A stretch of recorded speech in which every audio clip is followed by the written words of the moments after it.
What is the best doll brand on the market and why? This is a pretty big question. I think the answer is going to be different depending on who you talk to. But if I had to choose two brands out of all of the brands of dolls that I've come across that are in my collection, that I've seen online, I have to say that Smart Doll and PULLIP dolls are, in my opinion, the best dolls that you can get. If you like anime dolls, if you like Asian fashion dolls, are the best dolls that you can get for the best price with the highest potential for play and customizing. One of the things that both PULLIP and Smart Doll have that they come with are stands.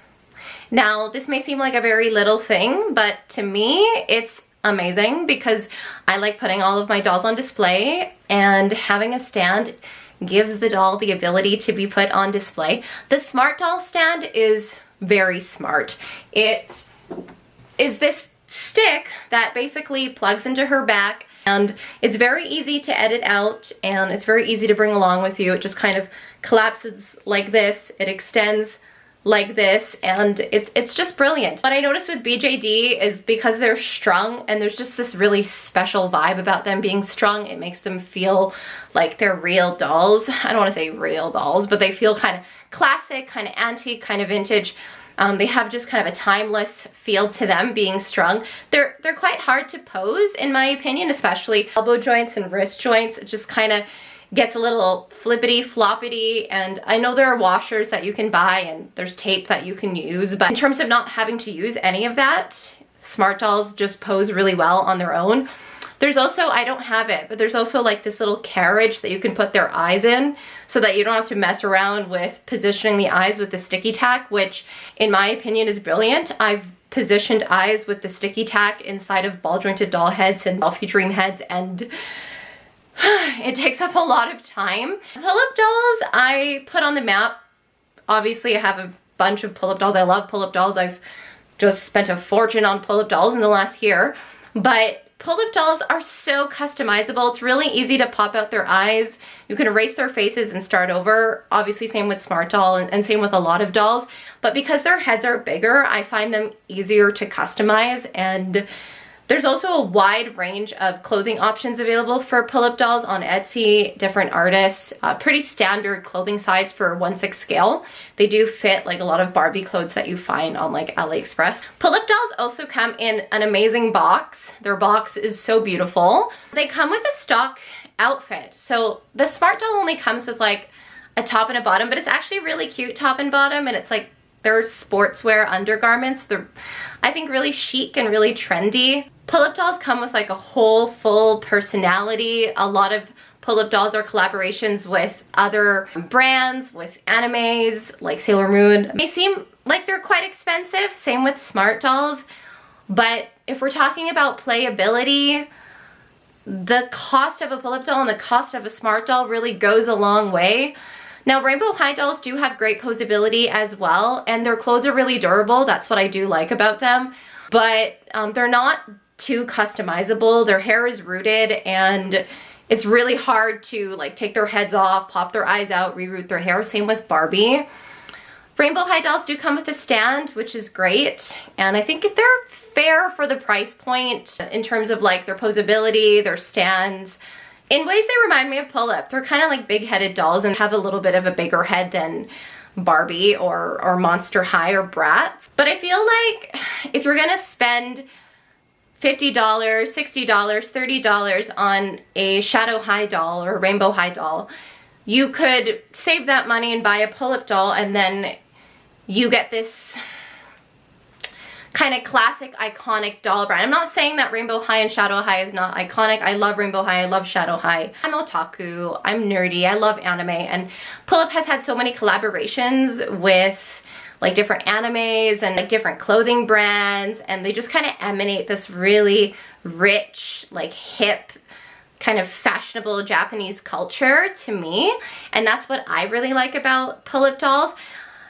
But aside from that, the main thing about PULLIP dolls is their eye mechanism. PULLIP dolls have this ability to blink and their eyes move side to side, and you can close their eyes to go to sleep. They're very comparable to ball jointed dolls in the fact that they have the lace front wigs and you can change their eye colors. But their eye mech is so fun to play with, and it gets really fun when you are posing them in photography. You can rebody them on an Ubitsu and get even more posability out of them. It's an old story that everybody in the pull-up doll community is hoping that Groove would release a better body. But the body that it does come with, albeit kind of sensitive, it does have quite a bit of posability. For the price point, I think pull-up dolls are fair.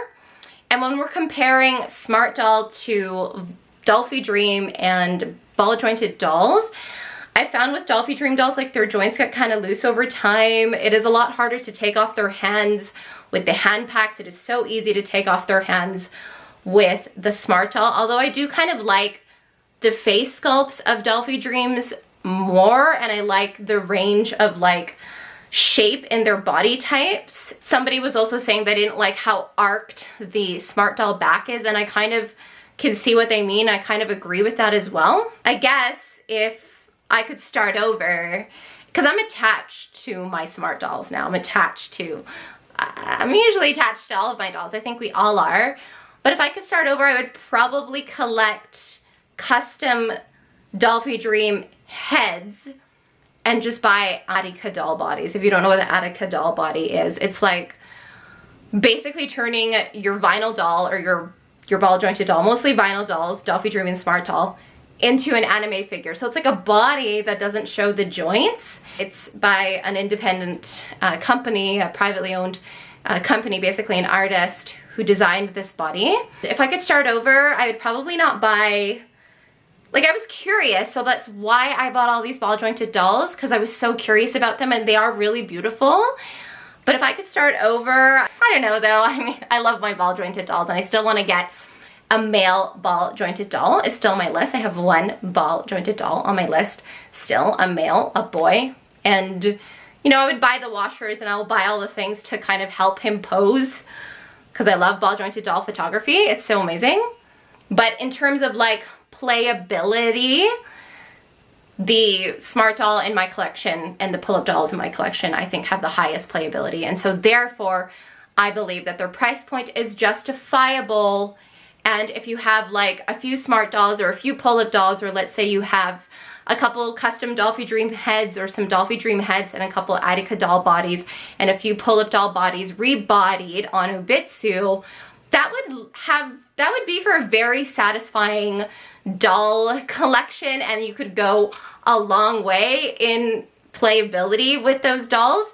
If I knew everything then that I know now about doll collecting, I might invest more so in like less stock pull-up dolls, more one-of-a-kind pull-up dolls that I just really, really love their face-ups, try to get those secondhand at a better price, and rebody them on Ubitsu, customize them the way that I want with their hair, their outfits, and then get some custom Dolphy Dream heads, some Attica doll bodies, and then maybe, you know, one male BJD and one female BJD to couple as a couple, or maybe two males, invest more money and spend more money on clothes, accessories, and having like less dolls overall.